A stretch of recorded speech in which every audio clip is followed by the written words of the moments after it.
24th over. Farron Price continuing there from the Elizabeth Street end. Still plenty of chat there. Comes into bowl. Ooh, full at the off stump to outside off stump. Plays a forward defensive shot with bat and pad right next to each other to try to smother the ball and don't allow the swing to get through the gate. And he was overcommitted. So much of his body weight was on his front foot. Steaming in again. This is fallen at the stumps and glance down to mid-on. Cuddly filled by Merritt, no addition to the score.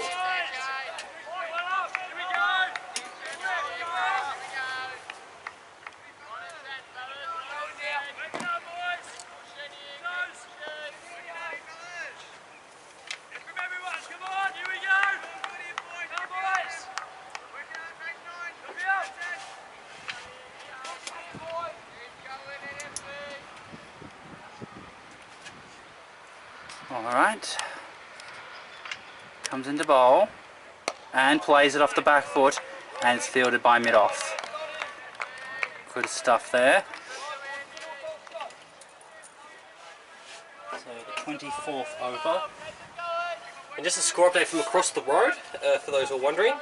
The G3, so the 6th 11, are 5 for 50 off 24 overs there in their semi-final against Research. Yes, and I had to make a last-second selection decision. Talk about that in a moment, actually. Comes into bowl. Ooh! So, due to the absence of Mitchell there, they've had to go with either Bellingham or go with Jory there. Jory would be strong with the bowling and Bellingham with the batting, and they went with Jory. From your knowledge of the 6-11, was that the right call?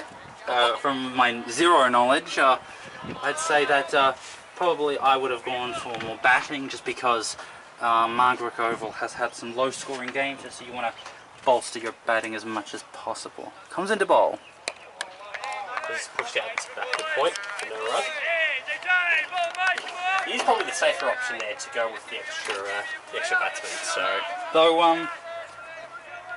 I don't know, because I've seen some of the firsts, some of the seconds, some of the fourths, and batting has always been a prime commodity because they're so low-scoring games. But then I saw some sevenths, and it was much more high-scoring. You need more bowlers in the sevenths. And drives it, and it's gone over a gap in the extra cover region in a misfield, and so the ball dribbles out into the deep, and he throws it in, and they get 2. That brings the close of the 24th over, so running parallel with Margaret Oval game, it's 8 for 34. Alright, so this is the 25th over, and it looks like it's Island continuing to bowl from the Diamond Creek trail end.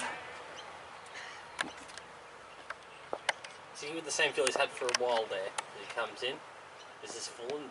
Oh! It's off the pad clearly because went straight to Saul and yet no one celebrated. Yeah. So, it's been a bit of a holding job from these two. It's been a little while since that last wicket fell, so just trying to do something to hold off the horde. And this line of defence is holding up for a little while. Comes into bowl. Oh dear, oh dear, oh dear. Attempted wild hoosh there and not successful, although it didn't go out, so it could have been a lot worse. Yep. Still having the fielder in the deep. I'd bring Merritt right in there. Definitely, I don't think they're going to hit it out there, and if they do, I still don't think it will be a boundary either, so they won't be conceding boundary having him up. Comes into bowl. Oh dear. And again, even when Ireland bowls those bad balls that are the low full tosses. Now you'd think that the low full toss is the easiest to hit because you can step into them and play them as sort of like a drive shot without having to worry about the pitch of the ball. But so far he's gotten away with all of them. Comes into bowl. Oh! Yeah, actually, I think carried, which McDonald is a good fieldsman, and so I'm not surprised he actually got to the ball there. But going to his left hand, being a right-handed fieldsman, makes it all the more difficult there. So Well, unfortunately, it's a missed chance. Yes. But considering the situation, this is not going to be something you have to brew.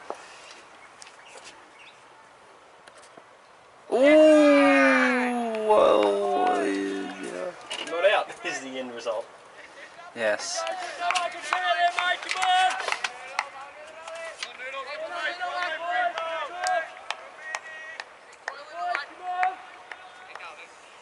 So five balls of the over. Not the most convincing, but he's still there. He's still going. Still got to face this one. Oh, inside edge. Very full ball. Maiden. Still after 34. Alright, new over. Ooh. Tempted to drive they're very full, almost a half volley, almost a Yorker, sort of that area, and goes to the fielder in the covers for a drop ball. So playing voice there from the Demons. As you'd expect, they'd be very happy with what the situation is going for them. Ooh, interesting shot there. Got the batter to defend it at the last moment. Seems to be trying to work it onto the leg side with a big gap in mid-wicket, which is trying to just keep the runs happening. And Price in again. Comes into bowl and drives it, and is fielded by the short cover.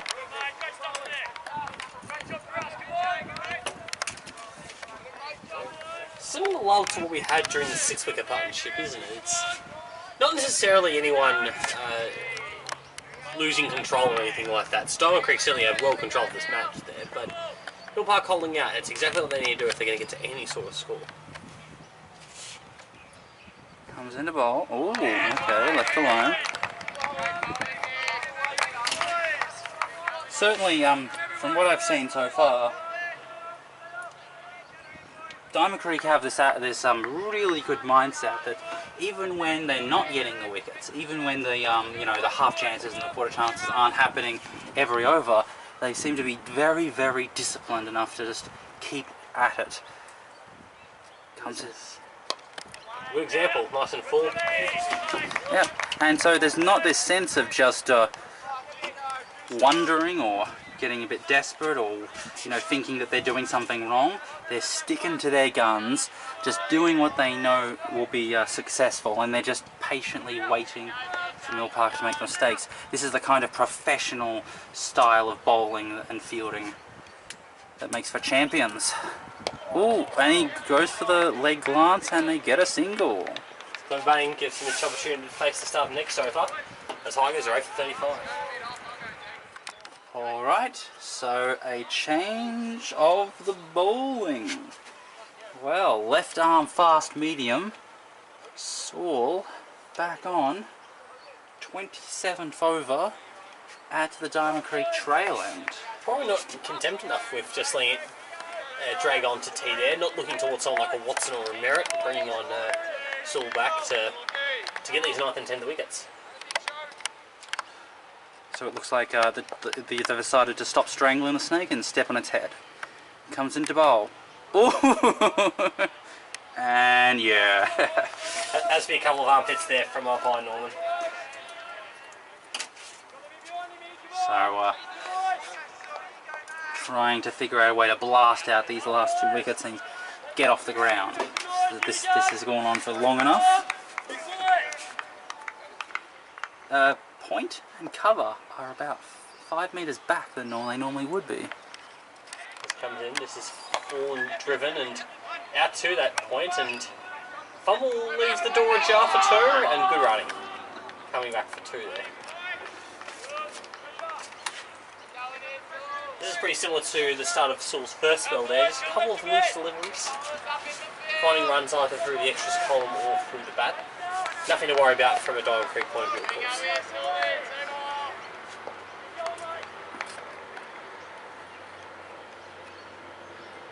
Comes into bowl. Oh, well, It's fine. Oh, well, not only has that broken the partnership, but that has removed the number 4 batsman who has stuck around for such a long time and has given the real bulk of this Mill Park innings. Well, he fought hard, he got to 22, he faced the 70 deliveries, did everything he could to get him to a competitive score, but unfortunately, no one else has really pulled their weight, aside from perhaps extras. Yes, Sundries definitely has been the second best contributor to Mill Park's batting campaign. Now, of course, Sewell is 6 for 16 in terms of a figures perspective there. To give you an idea of where that sort of sits in terms of his career in the Diamond Creek overall perspective in not too long there. So we'll get our stats man onto that. In the meantime, we've got our last batsman to look at. Yep, Mr. Number 11.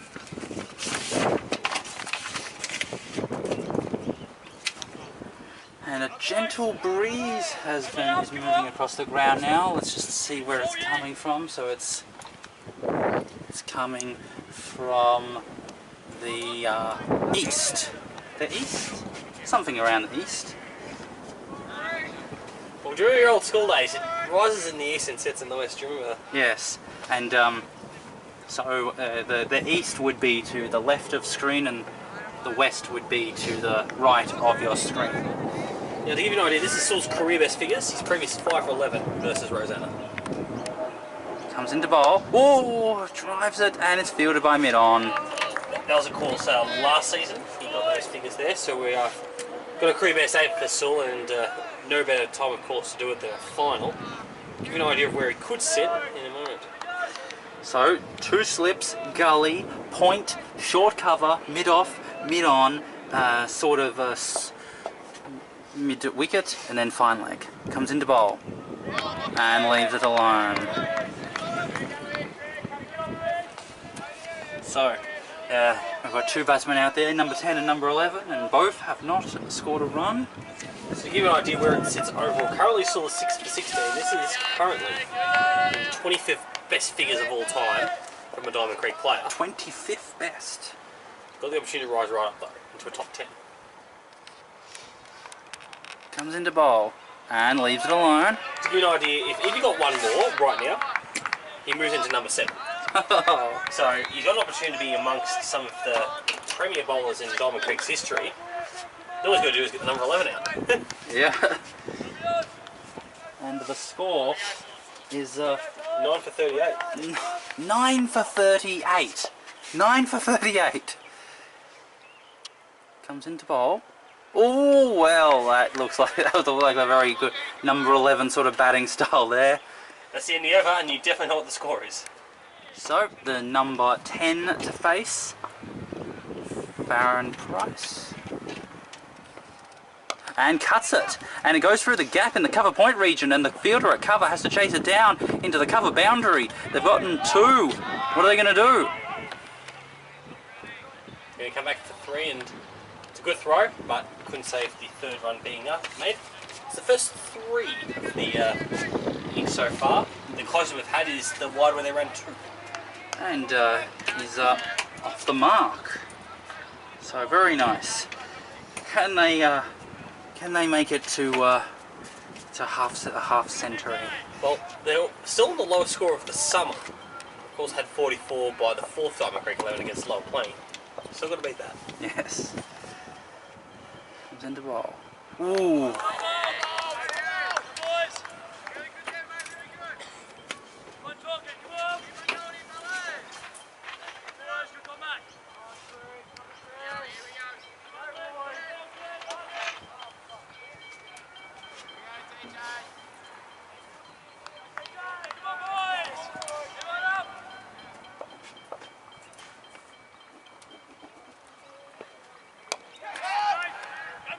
This is over the top of point there. Should be 2. And it certainly is 2, so getting so close to 44. They're on 43 now. Very good stuff, and just going for all hay right now. Might as well. 9 wickets down. Scores just on 40. They could lose first innings by the end of today. comes into bowl. And it's a low full toss and it's driven, but can't make it through to the gap, and instead gets it to mid-off.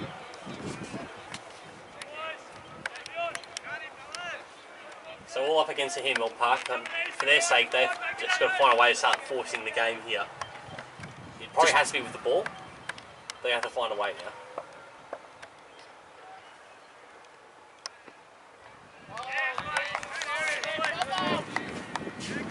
So from their point of view, they're probably... I'd be shocked if it was anything to do with first innings, but they would have to get Diamond Creek out, at least not a lot of overs there, even if Diamond Creek passed their score, and turn this into a 4-innings match there. Yeah, you'd have to like bowl out Diamond Creek for 100? 100 tops. And then try and set something up tomorrow. And drives it, and it seems to be through... No, not quite in that gap. So... One of the best overs so far from the Tigers. They've nudged themselves up to 9 for 43. Okay, so we've got the new over here.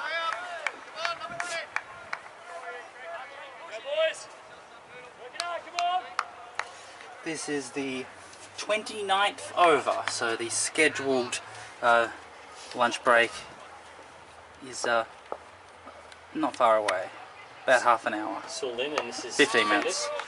15 minutes away.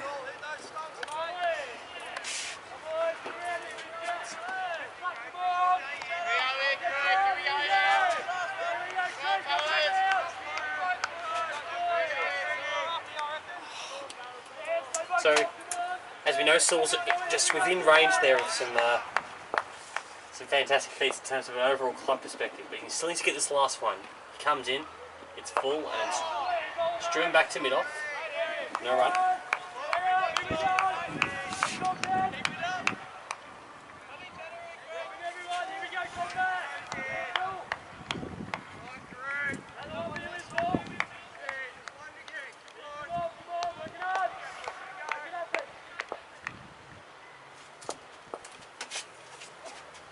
So then again, this is full.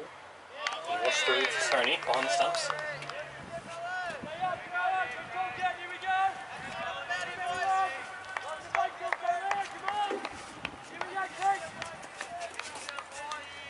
So from a batting order perspective, you would expect Diamond Creek probably still to keep it pretty normal in terms of the batting order, not try and get some lower order players up to bat. This is not the situation for like experimentation. And drives it. Nicely done. This should be the first boundary. We've finally got a boundary. The Bronx Cheers come around and they've beaten 44. What an excellent shot there. That's just quality. And again, it hit lower on the bat than what you would expect, rather than the sort of the best meaty area, which is about 1/4 up the bat. That was hit lower, maybe the 1/5, 1/6 area of the bat, near the toe. This must be the way this batsman just bats, because he's doing it fine. Well, it's worked so far. He's getting close to facing 30 deliveries.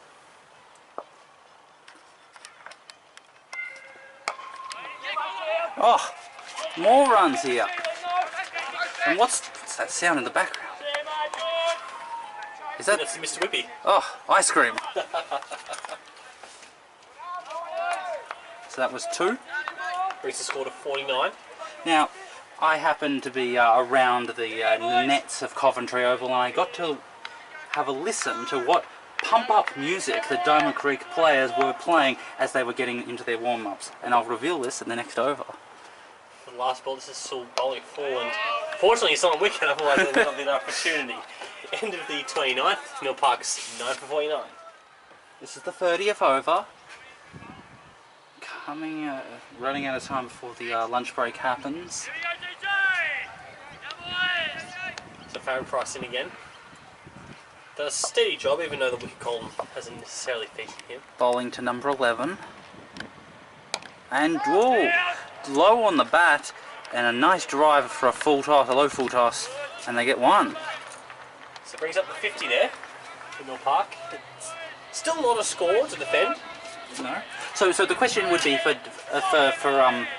Diamond Creek, are they going to be worried about losing the game, in which case they would try to do something to avoid losing the game, or do they want to just play their best cards immediately and try and wallop and win this game through just excellence? I think that's the only option here for a semi-final. I don't think they are worried about the loss with Fran Price in. And that's going to be it. And that's the end of that. So the answer to the end of my story was that the pump-up song that Diamond Creek were listening to was Sting and the Police, Roxanne.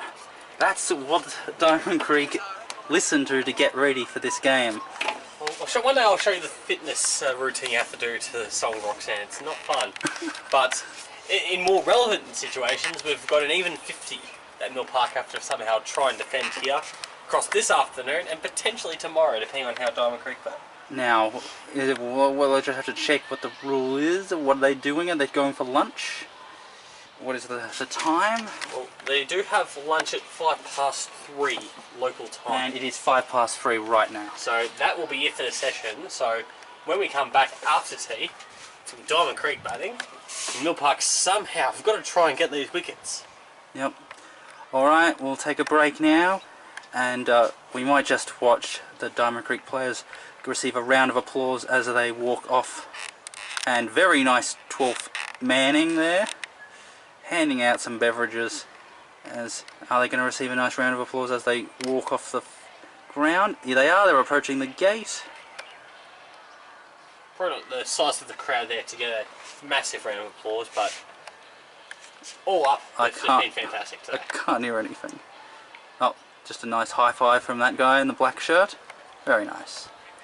Alright, well, with that, there's nothing to do but to go to the lunch break.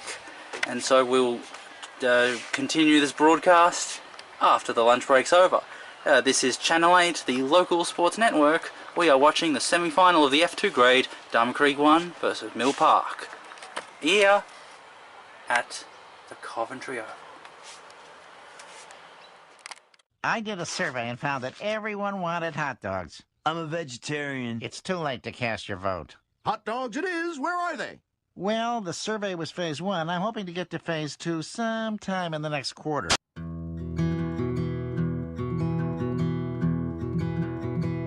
In the field of shadows,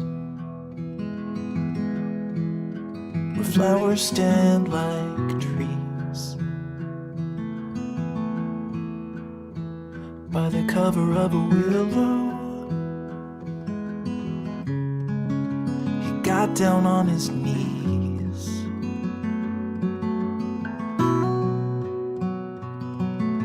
He buried all of his hopes and dreams there beside the quiet stream, and waited for the summer to make 'em bloom. With the shovel in his sore hands, he dug a hole so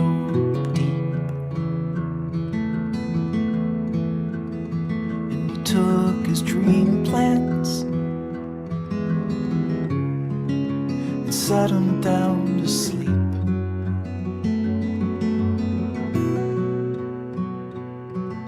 The secret thoughts, yeah, they all went down, buried in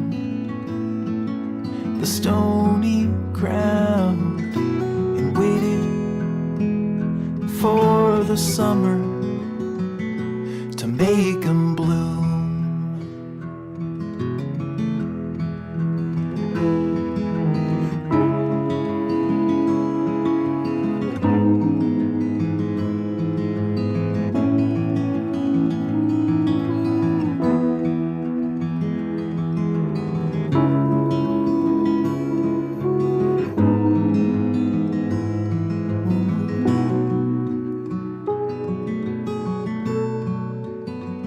Maybe hope is shallow, 'cause nothing ever grew. ground laid fallow, only dirt beneath his shoes.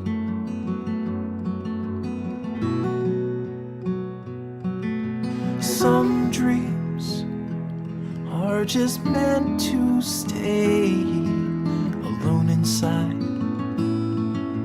a padlocked cage. The seed that's dead and broken will never bloom.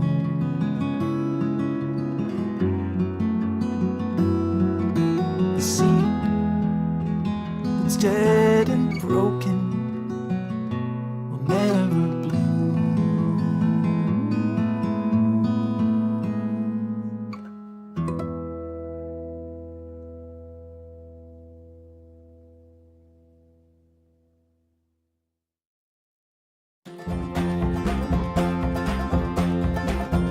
On a streetcar in Tacoma on a Sunday in July, you're kicking off your sandals as you stare up at the sky. I look at you and fumble for the perfect thing to say, but my nerves get in the way. I've cherished you for ages, but my words were locked in cages, so afraid that you just saw me as a friend. Now I wanna set them free, my fingers clench into the key, but I am frozen once again. Oh, mystery, I'm so afraid of what could be. If a door is closed, should I suppose it's locked? Or should I suck it up and knock? You look at me with patient eyes and flash a little smile. My heart is jumping from my chest and filling up the aisle.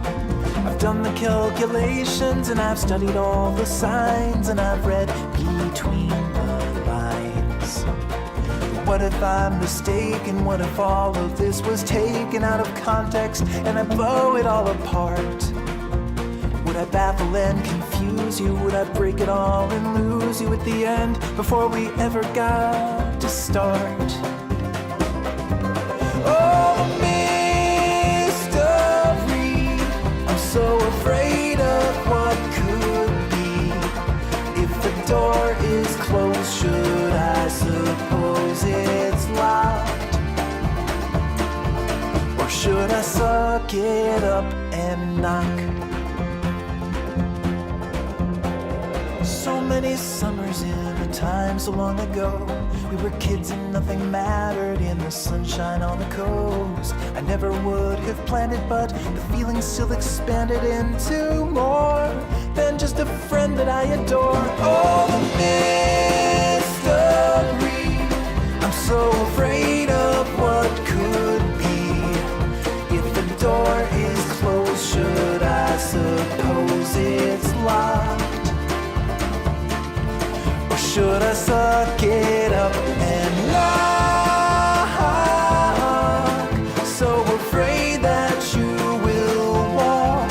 But for my conscience sake, I have to take a shot.